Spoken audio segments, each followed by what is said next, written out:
यदि श्राद्ध पक्ष के अंदर प्रदोष तिथि पड़े और श्राद्ध की प्रदोष के दिन यदि शाम के समय पर प्रदोष काल में एक 4 बत्ती का गाय के घृत का दीप लगाया जाए और 4 पितरों का स्मरण किया जाए। 4 पितरों का स्मरण करो, वो 4 बत्ती का दीपक जलाकर। पहले अग्नि स्वधा पितर, दूसरे वर्षद पितर, तीसरे आज्ञ पितर और चौथे सोमपति पितर।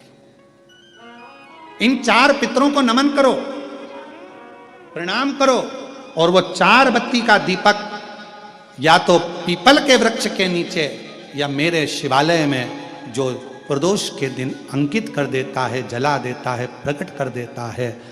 जो मन से मांगता है पितृ और शिव उसके भंडार कभी खाली नहीं करता, उसकी झोली भरा आ जाती है।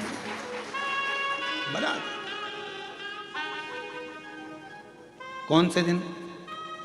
श्राद्ध पक्ष में जो प्रदोष आए, प्रदोष के दिन प्रदोष काल में दीप प्रकट करने की बड़ी महत्वता है।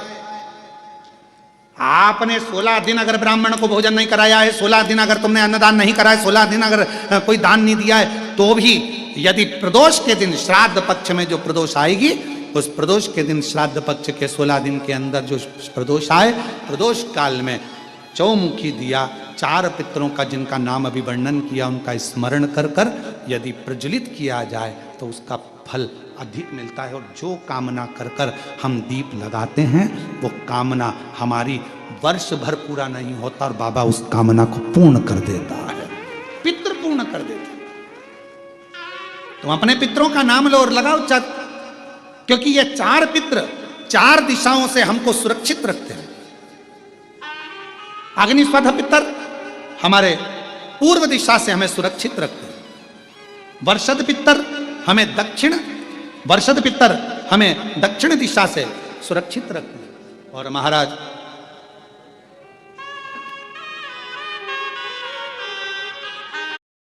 आग्नेय पितर ये हमें पश्चिम दिशा से सुरक्षित रखते हैं और सोमपति पितर ये हमें उत्तर दिशा से सुरक्षित रखते हैं।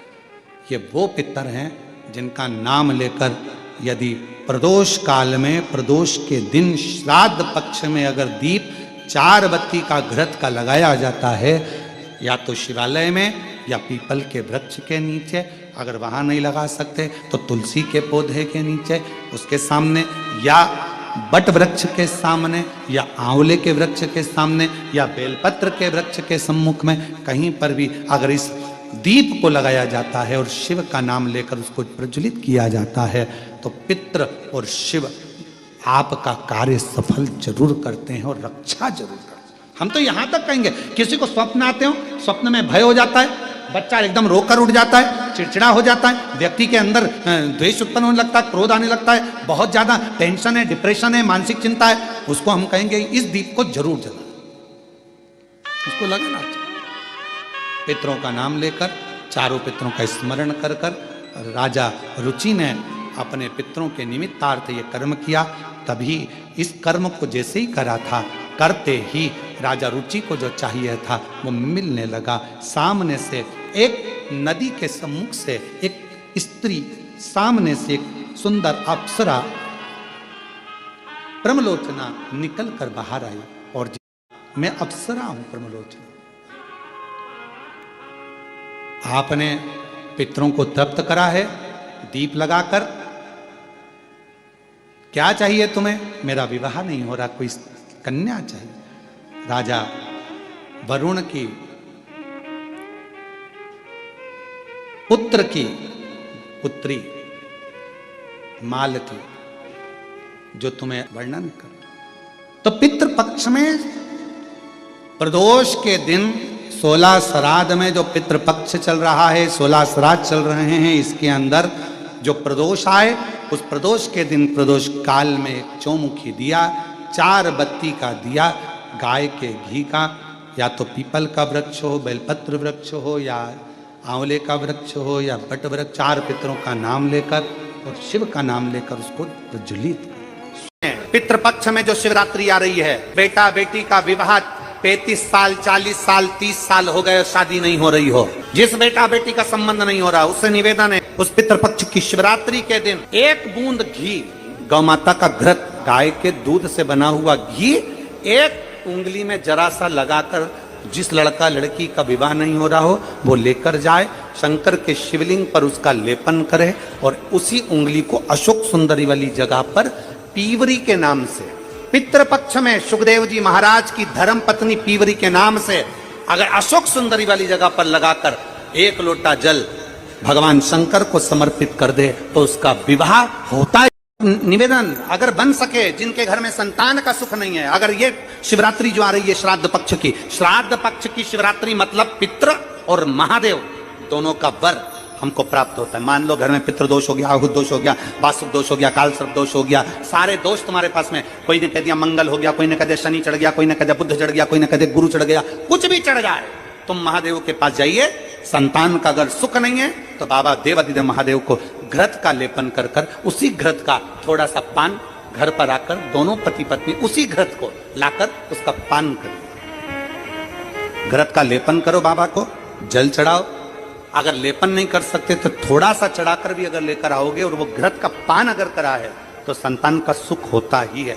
पर ये केवल जो बताया जा रहा है ये पितृपक्ष के अंदर जो शिवरात्रि पड़ती है उसी में किया जाएगा। बाकी दूध सामग्री जो होती है ना, वंश की वृद्धि करती है। आप लोगों के स्मरण में है कि नहीं है? श्राद्ध पक्ष में सारा भोजन कोई भी लगाकर ब्राह्मण को जिमाए उससे मतलब नहीं है, पर श्राद्ध पक्ष में तिथि पर, श्राद्ध में या अन्य तिथि पर, बरसी आदि तिथि पर अगर खीर का पात्र भरा जाए तो घर की बहू, घर की माता, घर की स्त्री, घर में जो ताई चाची जो भी है घर में स्त्री, उस खीर के पात्र को उसको भरना चाहिए। संपूर्ण थाली कोई लगाए और फिर निवेदन करेंगे। श्राद्ध पक्ष में एक बार प्रयोग कर देखिए, जिसके घर में 23 से 24 साल तक भी औलाद नहीं हो, 23 से 24 साल तक भी औलाद पैदा नहीं हुई हो, जिसके घर में संतान ना हुई हो, वो एक प्रयोग जरूर करे। एक प्रयोग जरूर करो कि 23 साल तक भी औलाद ना हुई हो तो श्राद्ध पक्ष में तुम्हारे दादा परदादा किसी का श्राद्ध घर में हो रहा हो और किसी दादी का श्राद्ध, किसी दादा का श्राद्ध, किसी बुजुर्ग का श्राद्ध तुम्हारे घर में हो रहा हो तो खीर के बर्तन में खीर तुम भरकर और उस ब्राह्मण को जिसको घर में बुलाया गया है भोजन कराने के लिए वहां तुम देकर आओ और अगले श्राद्ध तक इंतजार करो। मेरा बाबा वंश की वृद्धि करता ही है, निश्चितता देता है, वंश बढ़ाता है। पितृपक्ष की प्रदोष के दिन, पितृपक्ष में जो प्रदोष आती है उस प्रदोष के दिन यदि एक चावल का दाना, एक बेलपत्र और एक लोटा जल कोई दिल से बाबा को चढ़ा देता है, प्रदोष काल में घी का दिया लगा देता है, उसके पूर्वजों को पिंड अपने आप प्राप्त हो जाता है, तर्पण अपने आप मिल जाए। दिन है जिस, क्या तो वो दिन है जिस दिन मेरे शंकर भगवान पार्वती और के साथ में वर प्रदान करते हैं, आनंद प्रदान करते हैं। मैं समझना आर्यमा स्वामी ने कहा कि पितृपक्ष में, श्राद्ध पक्ष में जो भगवान शंकर की शिव महापुराण की कथा को श्रवण करेगा उसके पूर्वजों को मुक्त स्वयं आर्यमा स्वामी कहते हैं। शिव और आर्यमा दोनों परम पद की ओर अग्रणी मुक्त। कोई वेतरणी में फंसा है, कोई कहीं फंसा है, कोई कहे कि ये दोष, कोई कहे वो दोष, कोई कहे ये, कोई कहे भाई, सब मुक्त है। शिव का नाम लिया सब मुक्त है। श्राद्ध पक्ष में मासिक शिवरात्रि आती है। बोलो आती कि नहीं आती? अरे जम के तो बोलो जरा, आती है ना? श्राद्ध पक्ष में मासिक शिवरात्रि आती है।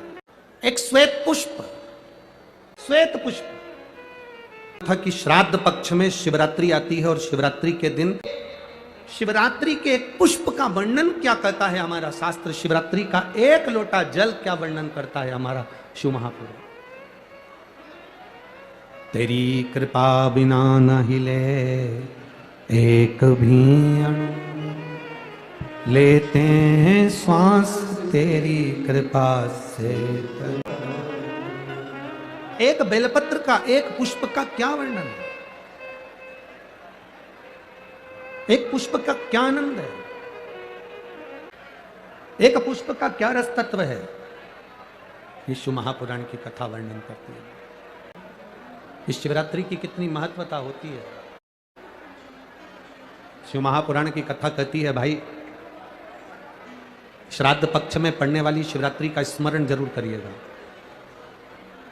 किसी नारी को अगर 32 साल भी शादी को हो गए हों और संतान नहीं हो रही है, 30-35 साल हो गए, 32 साल हो गए, 28 साल हो गए, 15 साल हो गए, 20 साल हो गए और संतान का सुख नहीं हो, तो श्राद्ध पक्ष की शिवरात्रि की बड़ी महत्वता है, बड़ी महत्वता।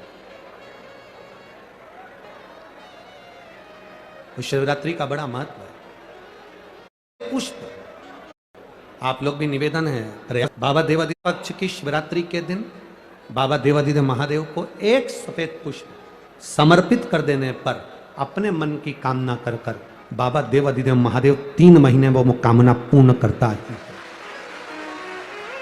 और जिसके यहाँ पर विद्वत जन ब्राह्मण जन ने कहा हो कि पितृदोष ज्यादा है या घर में शुभ कार्य नहीं हो रहा या तकलीफें ज्यादा हो रही हैं, कोई बड़ी बीमारी ने अगर घेर लिया है, कोई बड़ी तकलीफ सामने आ गई हो, तो उनको भी निवेदन करूंगा कि प्रयास करना कि एक सफेद पुष्प अपने हाथ से बाबा देवादिदेव महादेव को समर्पित करना। उसके बाद तुम्हें जो बड़ी बीमारी है उसकी जब शिवरात्रि पर आप समर्पित कर दो, 1 महीना पूर्ण हो जाए, अगले महीने की शिवरात्रि आए, श्राद्ध पक्ष की शिवरात्रि जाएगी, फिर अगले महीने की जब शिवरात्रि आए तो उसके पहले आपकी जो बीमारी है उसकी एक बार जांच कराना, बाबा देवादिदेव महादेव उस बीमारी को समाप्त जरूर कराना। श्वेत पुष्प, भगवान शंकर का जो श्राद्ध पक्ष का जो शिवरात्रि है उस पर जो श्वेत पुष्प की परिभाषा, उसको हमें जानना, उस परिभाषा। अगर अपने पूर्वजों को जल नहीं दे सकते, अपने पूर्वजों को तर्पण नहीं कर सकते, अपने पूर्वजों के लिए भोजन नहीं करा सकते, अपने पूर्वजों के लिए कोई तुम भाग नहीं दे सकते, अपने पितरों के लिए तुम कुछ नहीं कर सकते, तो नंदी ने तारकासुर से कहा, एक मुट्ठी दुर्बा घास उखाड़ कर किसी गाय को खिला देना, उससे भी तेरी पिता की, तेरे पूर्वज की मुक्ति गति निश्चित है। ज्ञान है ये नंदीश्वर का ज्ञान। 16 दिन श्राद्ध में बन सके, आप अगर किसी को भोजन करा सके ठीक है, ना करा सके ठीक है, कुछ नहीं बने तो थोड़ी सी घास, थोड़ा सा ग्रास तोड़कर गौ माता को भी खिला देने पर हमारे पूर्वजों को, हमारे पितरों को मुक्ति प्राप्त हो जाती है, मोक्ष मिल जाता है। शिवरात्रि के दिन रात्रि को चढ़ाया गया गेहूं का दाना, अगर जिसके यहाँ 30-30 साल तक भी औलाद ना हो, उसके घर में भी भगवान बच्चा दे देता है।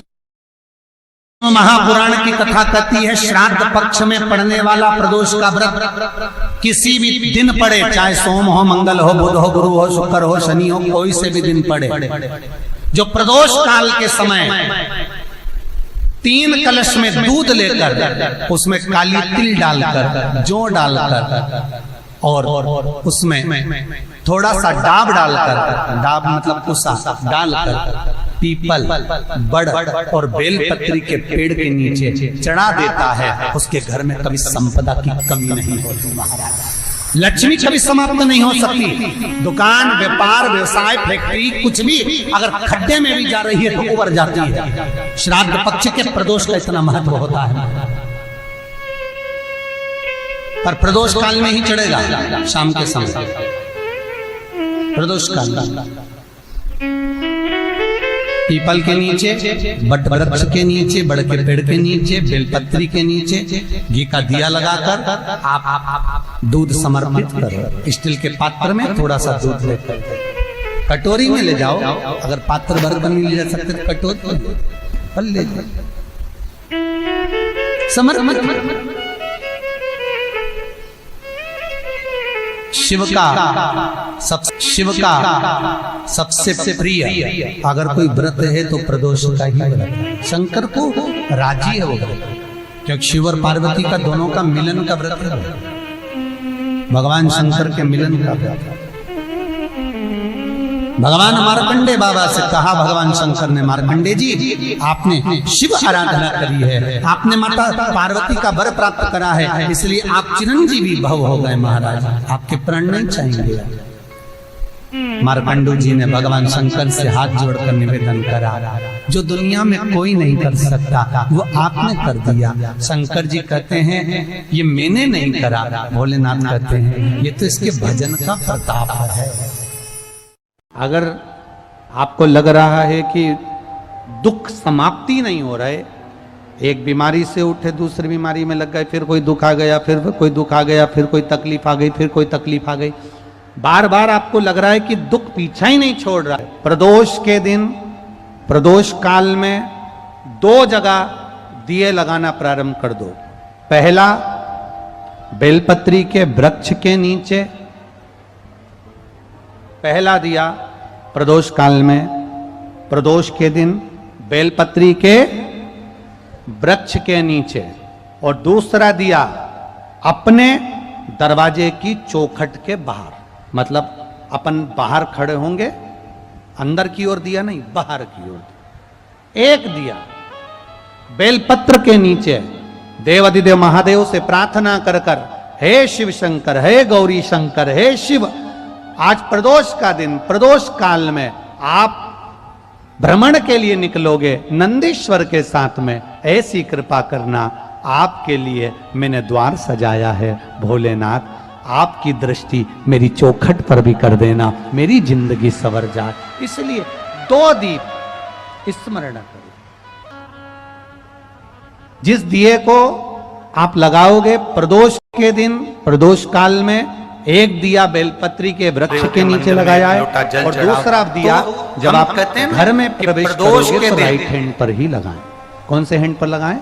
राइट हैंड पर। बेलपत्री का वृक्ष, पीपल का वृक्ष, आंवले का वृक्ष, बड़ का वृक्ष या शंकर का शिवालय, फिर से सुन लेना, पीपल का वृक्ष, बेलपत्र का वृक्ष, आंवले का वृक्ष, बट का वृक्ष या फिर शंकर का, जम के बोलो, शिवालय। शिवालय का मतलब शंकर का मंदिर या शिव। प्रदोष के दिन अगर आपको लग रहा है कि हमारे यहाँ पितृदोष है, बहुत तकलीफ चल रही है, बहुत, कोई ने कहा पितृदोष है, कोई कह रहा है पितरों का, तुम्हारे यहाँ ये तकलीफ है, पितरों की ये तकलीफ है, पितरों की वो तकलीफ है, पितरों की ये तकलीफ है, बार बार अगर कोई कह रहा है तो फिर आपको उसमें स्मरण करना पड़ेगा कि हम चावल के कितने दाने भगवान शंकर को समर्पित कर दें कि भोलेनाथ हमारे पितरों को तृप्त कर दे। हम तृप्त नहीं करेंगे। आप में से कोई है जो पितरों को तृप्त कर सकता है? संसार में कोई नहीं जन्मा जो अपने पितरों को, अपने पूर्वजों को तृप्त कर दे। गया जी का पिंडदान कर लो, तर्पण कर लो, तिलांजलि दे दो, घर में ब्राह्मण भोज करा दो, साधु भोज करा दो, संत भोज करा दो, तुम दुनिया भर का सारा 50 काम कर लो, उसके बाद भी तुम पत्री का किसी को दिखाओगे तो वो भी कह देगा तुम्हारे यहाँ, फिर वापिस कहेगा कि पितृ दोष है। अब तुमने अभी इतना अनुष्ठान करा, इतना पिंडदान करा, इतना तर्पण करा, इतनी तिलांजलि करी, इतना सब कुछ करा, इसके बाद वापिस पितृदोष आ गया, फिर वापिस पितृदोष। क्यों? दुनिया में ऐसा कोई नहीं जन्मा जो अपने पितरों को तृप्त कर। आप अपने घर के लोगों को तृप्त नहीं करते, जो जिंदा हैं वो, उनको बोलो तृप्त कौन करेगा?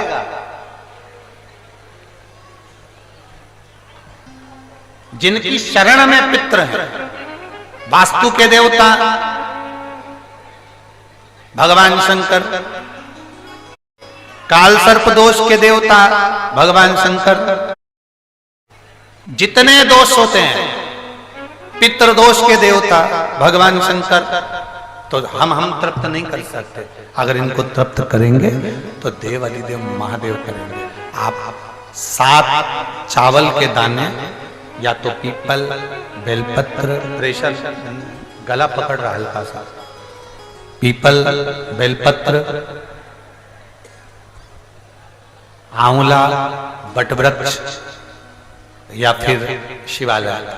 प्रदोष के दिन 7 चावल के दाने आप इन जगह में से कहीं पर भी अगर आप समर्पित कर देते हैं तो उसके बाद आप जो जिंदगी जी रहे हैं और 3 महीने फिर आप अंदाजा लगा कर देखना कि आपने जो 7 चावल के दाने इन स्थान पर अगर आपने समर्पित करे तो उसका फल पितरों को मिला कि नहीं मिला और उसका फल हमें प्राप्त हुआ क्या। ये वो स्थान है जहां प्रदोष के दिन 7 अक्षत चावल का दाना भी हमारे पितरों को, पूर्वजों को तृप्त कर देता है।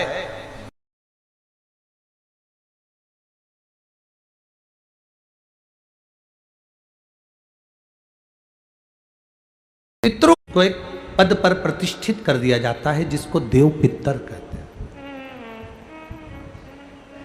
देव पितर का काम क्या है? कोई तुमसे पूछे कि पितर और देव पितर में अंतर क्या है, पितर और देव पितर में अंतर क्या आता है, देव पितर का कार्य क्या है?